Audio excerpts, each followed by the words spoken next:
Hey guys, welcome back to my channel. I'm the Trickster. As you know it, I will be continuing making the beginner's guide for League of Legends. So, without wasting time, I would like to start. But as a note, I want you guys to know that I recorded one of my oldest gameplay from I don't know which season it was, but um, I recorded it from YouTube because I could not record my own gameplay for some reason. I'm having code problems, but I still wanted to post you and keep you guys updated, so I'll just be putting it on loop and add screenshots and explaining everything. Alright, so let's begin. Okay, so let's get started. First, let's talk about the types of minions and how many minions there are. There are a total of 4 different minions in the game.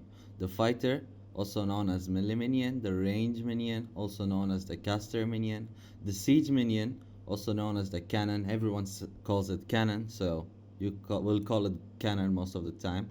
And the superman that spawns only when an inhibitor is destroyed, which is called the super minion, obviously. So, a normal minion wave is composed of 6 minions, 3 fighter minions and 3 range minions. Minions starts to spawn on the map from both sides at 1:05 and continue spawning every 30 seconds. After that until the game has ended. In the early game, they take 32 seconds to reach the middle of the lane after spawning. Depending on where the current value is in the lane, they may take longer or less time to get to the middle. But because the mid lane is shorter in length, minions arriving will only take 22 seconds to reach the middle of the lane instead of 32 seconds that it takes from top to the bottom lane as well. Okay, so let's go back to the minions in lanes. Now, normal waves spawn with 6 minions, 3 melee minions and 3 cluster minions. Every third wave until 20 minutes in the game will spawn an extra siege minion. Once the minions start spawning every 90 seconds, they will become stronger and increase in health, survivability, and damage. In other words, every 3 waves passing the ones following will be stronger until 20 minutes. Each third minion wave will have a cannon wave, which includes 1 siege minion. It's the same thing. The first siege minion will spawn in at 2 minutes and 5 seconds and get to the lane around 2 minutes and 37 seconds. In the side lanes, 2 minutes and 27 seconds in the game throughout the game until it is 20 minutes. And one will spawn every 2 waves. After 35 minutes there will be a sage minion in every wave. When you destroy an enemy inhibitor though, every 30 seconds for 5 minutes, which is the time inhibitor takes to respond, there will be a super minion that will spawn in the wave. Each super minion will only go down the lane with the missing inhibitor. If you destroyed all 3 of the enemy inhibitors, 2 super minions will spawn on each minion wave while you take down the inhibitor.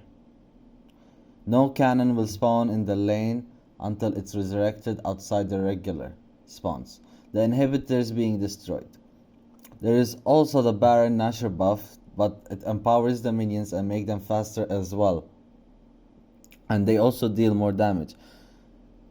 When you kill the Baron, everyone who is alive on the killing team receives the right hand of Baron buff. This buff gives your allies and your minions very different bonuses, which can allow your team to siege and take objectives with ease. One of the best bonuses inside is the bonus movement speed that champions can give to the minions and when they are near them. It only happens when they are near them. This will speed them up and allow them to get to the action quicker. The overall buffs are as follows. The middle minion get the bonus movement speed, bonus attack range damage reduction against champions, towers, and minions, and also they get bigger. The caster minions get damage reduction against champions, bonus attack damage, bonus attack range, and bonus missile speed. The siege minions get bonus attack damage, bonus attack range, making them actually be able to hit towers outside of the tower.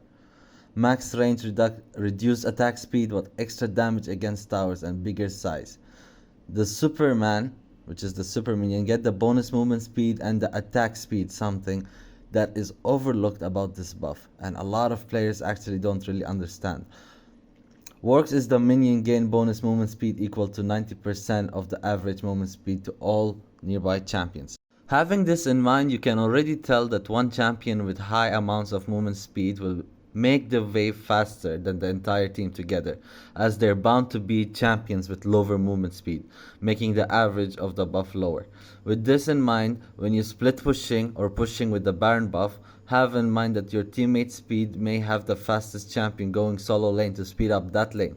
So the next time you get there, just keep it in mind, look at your movement speed, and if you're slower than the rest of your team, it's better for you to stay with your team than to push solo. So now we're gonna go over the minions individually, right? And we'll start with the melee minion. The melee minions, they charge directly against the enemy and respond each wave. Melee minions have more health than range minions, but they don't deal as much damage. They have about half the damage of range minions, yet almost the double attack speed.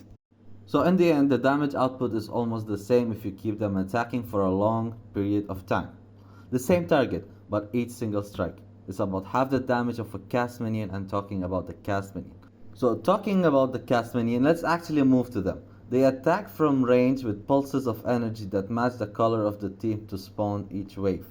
They also have less HP than any other lane minion, but deal more damage than the melee minion as we are ready. So they become more sturdy and powerful as the game goes on.